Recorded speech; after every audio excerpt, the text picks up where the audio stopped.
Welcome, ladies and gentlemen, and you guys might be wondering, where the hell have I been? Well, been busy with my job. I've worked over 40 hours a week. Been working about 50 hours a week almost every fucking week for the last 2 weeks. Been busy with a few other things with my own personal life and things of that sort, girlfriend, family, things of that stuff. Haven't really caught much of NXT, which I'm going to be watching tomorrow, and I'm going to watch last week's episode to catch up on things, but I'm not going to do a review on that. But today, I'm actually doing a review on ROH's Supercard event that happened this over the WrestleMania weekend that happened on April 7th of 2018, the same night that NXT's TakeOver show at New Orleans occurred. Let me put it to you this way, guys. NXT and ROH's Supercard event really took over WrestleMania's weekend. I think these two shows were the best two events going. Supercard was actually over 4 hours long, almost as long as WrestleMania itself. And comparison to WrestleMania's card and ROH's card, on paper, WrestleMania 34 squashed the competition. But then as the show unfolded and you get to see the event go on, ROH kicked WrestleMania 34's ass. And I mean kicked it royally. This was by far the worst ass kicking of a lifetime. I mean, ROH and fucking NXT destroyed WrestleMania in itself. And I am shocked how you could go ahead and have a 5-hour event and have it completely suck for 5 hours. I mean, that's just disgusting in itself. And not to mention a 2-hour pre-show that had matches to boot. But I don't know how WWE can be happy with itself. I don't know how they can be satisfied with what they've been producing the last few years. I don't know what they're thinking, but it doesn't really matter to me. I've been watching Raw. I watched Raw last night, and I couldn't stand it. I watched about an hour of it. It was garbage. 100% waste of time. 1 hour that I'll never get back. I went ahead last night and I said, fuck this. I gotta watch something that's wrestling. It was 9 o'clock. I subscribed to the Ring of Honor wrestling streaming service for $9.99 a month for a 1-month deal. They do month to month. You manually resubscribe back to the channel so that you can continue to watch their events and shows. So that's what I did. I went ahead and subscribed, and I thought, what the fuck? My first event I'm ever going to watch is going to be Supercard. See how the Kenny Omega, Cody Rhodes event went, and it did not disappoint. Let me put it to you that way. This event had a lot to offer. It was a lot of entertainment. Most of the matches were very good. I think I skipped about 2 or 3 matches. That was about it. Other than that, the rest of the show was fantastic. Very familiar with a lot of the performers that were in these matches. And I was very happy and pleased with the entire event in a nutshell. I only skipped 3 matches out of the 10 that were involved in the show. So let's get into it, guys. With the matches that I watched. The first 2 matches with Chucky T versus Jonathan Gresham. I'm not familiar with these guys. I didn't feel the need to sit through the full 4 hours all the way through and burn up all my time because it was 9 o'clock at night on Monday.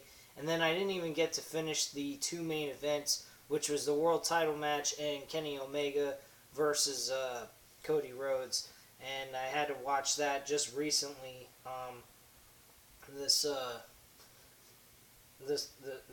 Actually right after I was done with dinner. So, getting into the very first match that I watched on this card. Kota Ibushi versus Hangman Page. This match was fucking awesome. Dave Meltzer actually himself gave it a 4.25 stars, which I have to agree with him. I would give that as well, 4.25. I actually agree with that out of 5 stars. I thought that was a really good matchup. These two guys really, in my personal opinion, I think might have close to stealing the show. They really performed very well. I would really love to see these two guys compete again, maybe for a major title at some point. So I hope that does happen down the line. Then the next match was the Ring of Honor Women's Championship. This was the crowning of a new female champion in the women's division of Ring of Honor, which has never been done before. This was a first time ever. Wasn't too familiar with these two women. The in-ring action was okay. It wasn't great, but it wasn't horrible either. A lot better than what we see in WWE's female wrestling, except for the top-notch women that are in that division, like Charlotte, Sasha Banks, Bayley, Asuka. Those women, they perform very well and give us a very good showing. Alexa Bliss, sometimes, depending on who she's in the ring with, if she's with someone who's shit, she ain't going to have a good match. But she's not a shitty wrestler, it's just that she has to blend well with somebody else that's a good wrestler, too. But she's not bad whatsoever. I'm not going to discredit Alexa Bliss. I think she was a decent women's champion. She just wasn't given enough title defenses to make her title reign as the Raw Women's Champion legit. But getting off of WWE's product and sticking to what I am reviewing on, this match was okay. Suma Sakaya defeated Kelly Klein.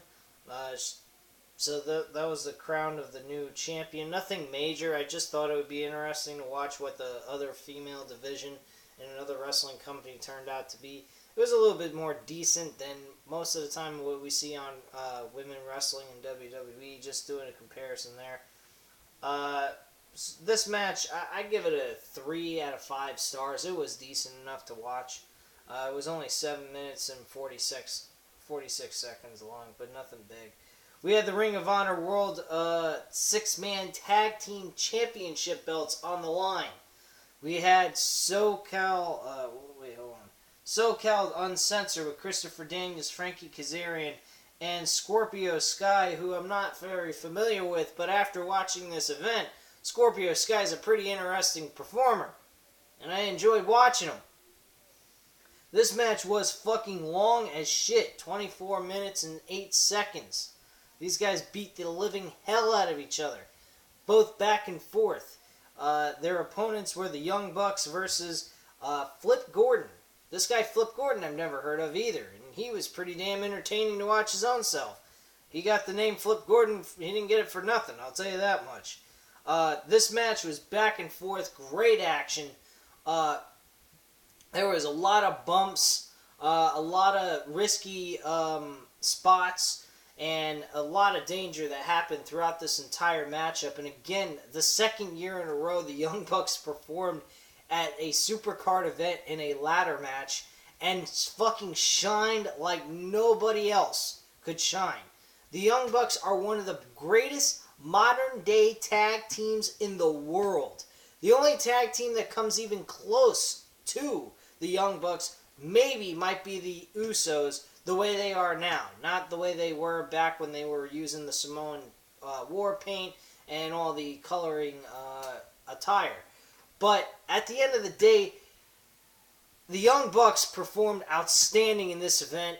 I was fucking shocked as hell how well they performed, especially with this storyline. I don't know if this is storyline or for real that Matt Jackson is having issues with his back.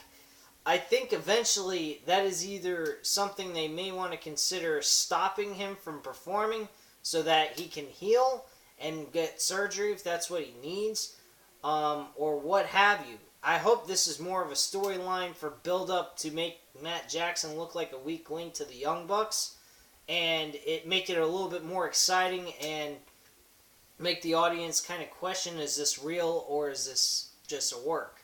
But at this point in time, I'm not sure what it is.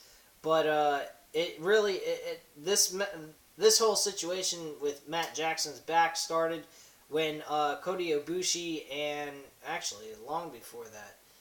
This was when actually it wasn't even when he faced Kota Ibushi and Kenny Omega at the New Japan's Style Strong Evolved. It was actually a month before that. It was in the February event. They were in a tag team match for the junior heavyweight tag team titles, where they lost them against this Japanese tag team that I'm not quite familiar with or remember off the top of my head. I'd have to go back and watch it, but Matt Jackson got his back supposedly injured, and I think this is more of a storyline injury, because if it wasn't, why would he be performing in such a dangerous match like this, competing as long as he did, fighting as much as he did, and still looking great doing it? I was super impressed by the Young Bucks. Flip Gordon did some fucking moves that were extremely dangerous. There was one move, he was dangling on one foot on the ring post and almost fell off and broke his damn neck. These guys are crazy what they do in the ring in independent wrestling. I mean, these guys really sacrifice their bodies. Nothing compared to what WWE actually would do in the ring. I mean, WWE does not do the same shit that the indies do these days. Indies still do all the old stuff of what old school wrestling used to be entertaining and fun to watch. WWE restricts everything and makes everything fucking bland and boring as possible, and that's why their show can't get off the fucking ground with their audience. My reason for keep stating WWE and comparing it to these things is because this is what WWE needs to be like. Freedom of creativity, freedom of style in the ring. Maybe not all the time, because these guys do this on a regular basis, week to week. But these guys, they don't always go ahead and they perform in the ring every single week. They sometimes maybe get a week off. Maybe they'll only perform once or twice a week. Maybe they'll perform 3 or 4 times a week, but not 7 days in a row like WWE guys do. So they have a little bit more freedom, a little bit more time to recuperate from their bumps and bruises that they get in the middle of the ring, and so on and so forth. So that's just pretty much the whole thing. Near the ending, Christopher Daniels from the TNA brand at one time was one of the best, and actually competed in one of the best TNA performances in the fucking world as the X Division champion at Unbreakable of 2005, may I add, from September. That was a great event. If you haven't checked out my video on that review, I actually did a TNA Rewind event. You may want to check that out, guys. Definitely did a good job on that. Definitely give a lot of emphasis on my opinion about that match. Samoa Joe was actually involved with it, with AJ Styles and Christopher Daniels, and I'll tell you what, that was one of the best matches TNA ever produced in their history of being around. Now, ROH on the other hand, this match was fucking great. The Young Bucks facing the Hardy Boys last year at the fucking Supercard of 2017 was great. And I'll tell you what, at the end, Christopher Daniels is going ahead trying to capture the belt along with Matt Jackson. Matt Jackson's trying to fight for the title, and Matt Jackson gets shoved off the ladder by Christopher Daniels, and he goes flying, hitting one of a competitor who's not even part of the event, Matt Tavern, or one of the guys from the United Kingdom group, and puts him. He does an elbow drop off the top of the ladder and through the table with a guy on top of it, prompt on top of it, and altogether he gets thrown through off the side of the ring, landing an elbow drop onto his opponent, and then Christopher Daniels picking up the victory for his team to get the ROH World Tag Team, 6-man tag team titles retained. So very impressive on that. My rating on this event, or this match itself, I would actually have to say that this match here for the Ring of Honor 6-man tag team titles was a 4.5 out of 5 stars. Most definitely. Hands down. The interference kind of killed it a little bit, but it was okay.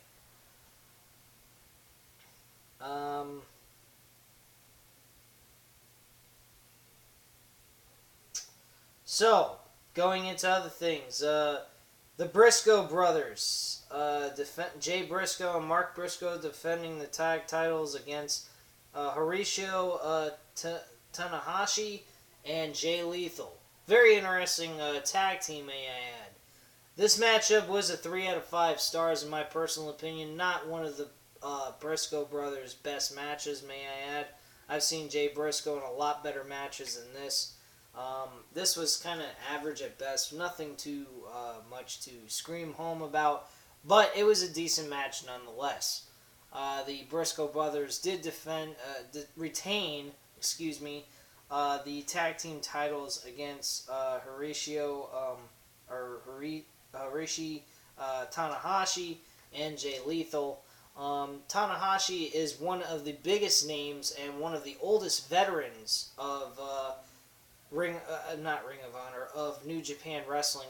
To be quite honest with you, he's a mixture of John Cena and Eddie Guerrero, meaning the reason why I put those two names together as one to describe this guy is because of the fact that he is one of the biggest names in fucking New Japan Wrestling, and his finishing maneuver is a frog splash. So, he's a pretty awesome wrestler, and I've heard of him many times before. Long before I got more familiar with New Japan Wrestling, he was spread several times along with Okada. These two guys actually had complete, utter brawls over the world title for the IWGP Heavyweight Championship. So yeah, I was very impressed by both tag teams, but not to the extent where I was getting, screaming off and getting getting up on my feet out of my own seat. So nothing really stuck out to me too much, except for it just being an average and decent tag team match. Now, the Ring of Honor World Television title, Kenny King being the champion going in against Silas Young, who was the champion before this event and then lost it to Kenny King. Kenny King being the second time World Television champion. This was a last man standing match. I'm actually very disappointed in the ending of this match. The match itself was decent. There was nothing bad about it. I mean, giving it what happened, I would give it a 3.5 out of 5 stars. But the ending really sucked. That's what dropped the whole event down, in my opinion. Silas Young is not exactly what you call a technician wrestler or high flyer. He's more of a brawler than anything else. He'd probably fit a little bit well with guys like JBL or John Cena or Roman Reigns or something of that kind of nature. So basically, all kidding aside or comments stating about this man, I actually was not impressed with the ending because one of his cronies fucked the whole match up. It was an interesting way of ending it, but it was a shitty way of ending it in a very weak manner. So I wasn't too happy with that match itself. Bully Ray and Cheeseburger versus the Dogs. It was a no contest. Bully Ray turned on his tag team partner, basically saying fuck you to ROH. He is now a WWE Hall of Famer, and pretty much giving ROH the middle finger while saying I'm a WWE Hall of Famer. Wow, what a fucking shitty way to say goodbye to Ring of Honor. Now, we get to the co-main event, which in my personal opinion, based on storyline development and basically overall what this fucking match was centered around, should have been the main event. This should have been the last match on the card. This is the only thing I have anything major complaining I have about this. These two guys are the two highest ranked indies professional wrestlers in the fucking world. They are the by far high standard of what professional wrestling needs to be. Cody Rhodes' character as a bad guy and Kenny Omega's in-ring performances that he continues to ignite throughout every single match, along with the Young Bucks. This Kenny Omega is by far one of the greatest in-ring performers I have ever seen contesting with Shawn Michaels. I think if Shawn Michaels and Kenny Omega had a match with each other, with Shawn Michaels in his prime, you would have seen a fucking a 6 or 7, 8 star match that you have never seen before. Make Kenny Omega versus Okada look fucking pathetic. To be honest with you guys. Kenny Omega is a freaking unbelievable performer. He is what WWE wrestlers need to be. He is a Seth Rollins. He is he's a Shawn Michaels. He's a Will Ospreay is another great wrestler that it takes after him. There's so many great names that should be like this. Kenny Omega was unbelievable in this match. Cody Rhodes played the evil villain to a fucking T. He is the epitome of what a evil villain character from old school days should be.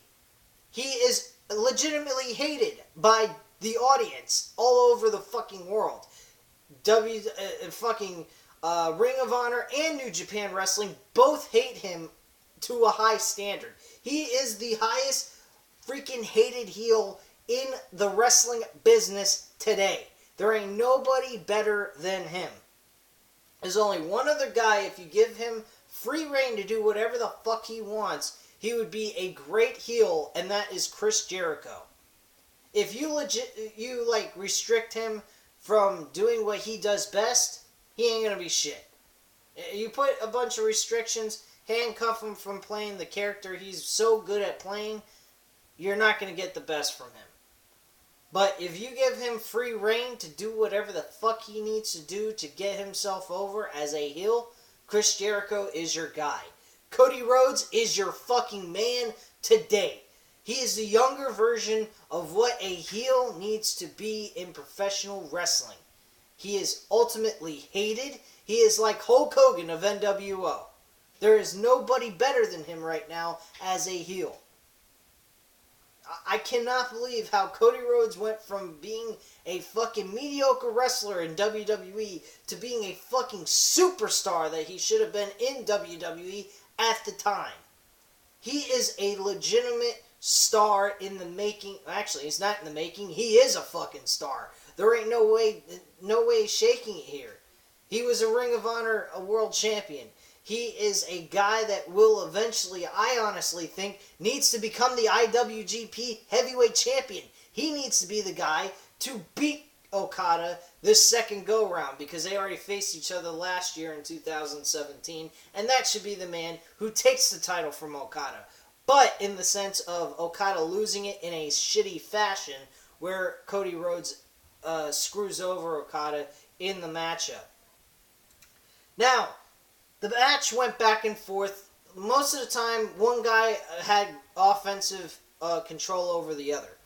But at the end of the day, it was evenly matched. They went back and forth. Most of the time, it was Cody Rhodes, and then it was switched over for about 15 minutes over to Kenny Omega, and they just went back and forth in the middle at some point. So, in all honesty, this was a very close matchup between these two guys. The ending, it was shit, but it left a good hanger, a good cliffhanger for people to go, what the fuck just happened here? And that's when the Young Bucks tried to help Kenny Omega, but accidentally kicked him in the face when they were really trying to aim for Cody Rhodes. Now, truth of the matter is, I think that this is a case where New Japan Wrestling can take advantage of this whole issue that just happened at Supercard and build off of it at a New Japan Wrestling event. Such, for example, they actually legitimately turn on Kenny Omega and say, that wasn't no accident, that was for real, pal. We're sick of you, we don't want you as the leader of the Bullet Club. There is no secondary Bullet Club group. This is the Bullet Club. You're either in or you're out, and your ass is out. So you're done. And basically at that point, they could lead to a 6-man tag team matchup with Kota Ibushi and Kenny Omega and a second guy, or a third guy they can add to the group that would do a 6-man tornado hardcore match that would be, in my personal opinion, awesome. Have Cody Rhodes and his group go over on Kenny Omega again, and then have Cody Rhodes win the IWGP Heavyweight Championship from Okada. At that point, Okada goes ahead, tries to get his rematch or something like that down the line in a month or so, and Cody Rhodes goes ahead and still retains the title. At that point, I think probably by Wrestling Kingdom of next year, that's when they should have Kenny Omega win his first ever IWGP Heavyweight Championship and have him beat Cody Rhodes for that title in a one-on-one matchup. I think that would be fantastic. I think that would be an awesome way to bring in the 2019 year for Kenny Omega and have Cody Rhodes have a fantastic time as the champion throughout the remainder of this year and throughout the summer, within sometime June or July, have Cody Rhodes win the IWGP Heavyweight Championship from Okada, and that should be the guy that ends Okada's winning streak as the defending champion of all time. I do believe he is very close to breaking the the title defense in New Japan Wrestling history. He's getting pretty damn close. He's got 11. He's tied. I think he just needs one more victory under his belt, which I think he's probably going to end up doing either in May or June. And then probably by July with the G1 Climax, I think they should have Cody Rhodes win the title from what's-his-face, Okada, and have the title under the belt, under the Bullet Club at that point. So I think that would be a really cool idea. Another idea also to throw in between the time that I think that if they were to have Kenny Omega and Cody Rhodes face each other at Wrestle Kingdom in 2019, Kota Ibushi gets a shot at the title and ends up getting a storyline injury from Cody Rhodes and his group of cronies. And then at that point, Kenny Omega goes after revenge and then eventually gets his title match for the IWGP Heavyweight title and beats Cody Rhodes for that belt at January 4th, 2019 Wrestling Kingdom event. So that's my little storyline tie-up to this whole situation that happened. Cody Rhodes did defeat Kenny Omega. Kenny Omega, just as a side note, did put Brady Rhodes through a table while she was on the outside of the ring on the apron. She was trying to distract the referee. Cody Rhodes moved out of the way from a knee shot and accidentally got kicked in the face by Kenny Omega, and she fell off the apron and fell into the table, breaking it in two. And that was pretty much the whole situation on that. That match, I'd have to say it was a 4 out of 5 stars. It was a pretty decent, well put together event. I really enjoyed watching it. The show stealer of the night, though, was the 6-man tag team world tag team title match. That really stole the show, in my belief. The last match on the card was the World Championship match with Dalton Castle facing Marty Scurll. This match, I don't know what the hell the deal is with Dalton Castle, why he's so beloved.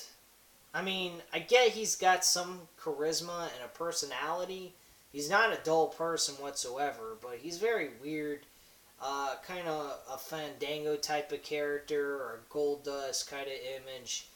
Not very much the type of guy that you would ever see on in my personal opinion, I don't see him as a world champion. I see him as a mid-card guy that would be entertaining to the folks, but nothing to the extent of a world champion. I don't see Dalton Castle as that screams out world champion to me. His character-wise, he is very entertaining. That I'll give him. He does have some sort of it character to him, but as an in-ring performer, he's not exactly the greatest performer in the world.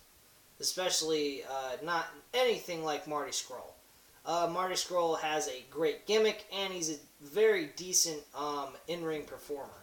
I've seen him in quite a few matches, and he has put on a hell of a show in some of the matches I've seen him in. So I don't have too many complaints about Marty Scurll. Sometimes his matches can be a little bit dull, but majority of the time, he's a very entertaining guy, and he got a gimmick that works very well and would probably fit very well in WWE. I think he probably could get over as a WWE wrestler based on the gimmick alone. I know NXT would definitely be able to value his character in a very positive way and not make him, be buried with the character that he's using. So he would have definitely worked in NXT if NXT was ever to grab him and pull him to WWE's roster. But match itself, it was okay. It wasn't a bad main event as a last match, but it was nothing compared to Kenny Omega versus Cody Rhodes.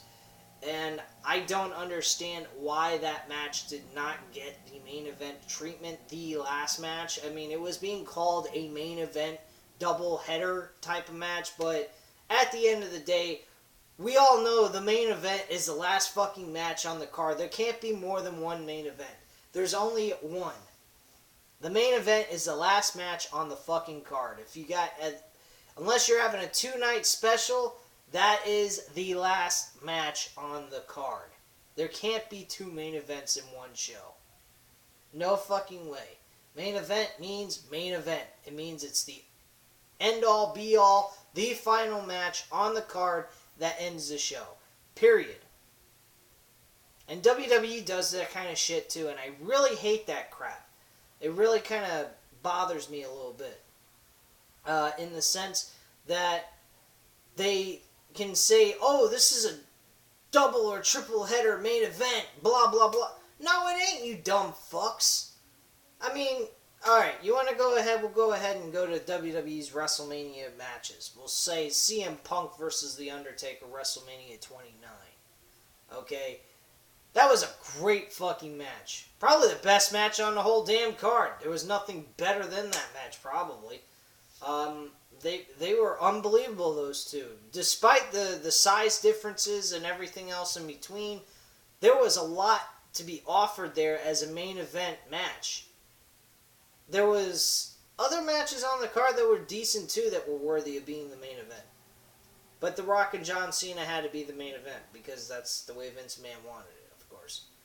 But if they really wanted to, they could have made CM Punk and Undertaker on a night before that.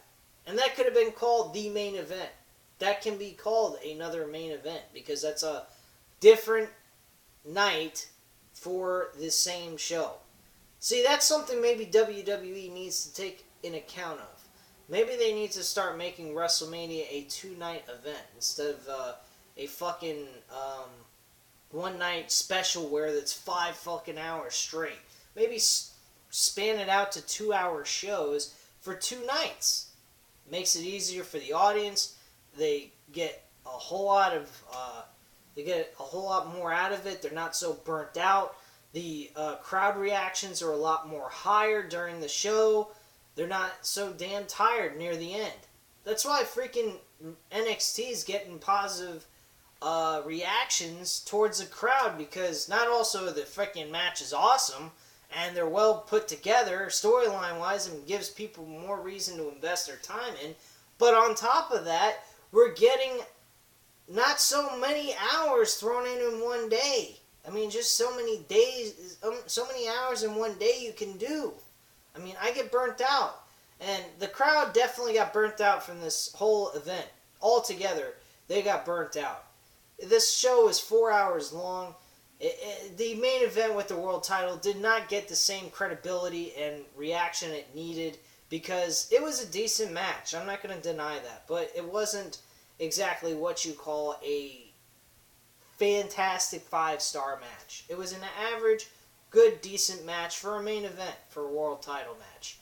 It got the job done. It was easy. It was painless. There was nothing boring about it. It just wasn't the same quality as Kenny Omega and Cody Rhodes. And that's what they need to do. They sometimes, I think, in the reality of all of this, they should just make these events up. Sometimes if you got two big name matches, you should make it a 2-night event. But that's just my personal opinion. You guys leave me your comments and opinions down below about that. My review on the Ring of Honor Supercard 7 show from New Orleans of April 7th of 2018. Let me know what you guys thought of it. And I'll definitely get back to you on that whenever you decide to leave comments and opinions down below. By the way, hit the like button if you liked the video, and subscribe to the channel if you'd like to see some more videos from me, from this channel, and what I have to say about professional wrestling. Anyway, guys, I thank you very much for watching. I hope you enjoyed watching the video. Have a great night, guys. Bye.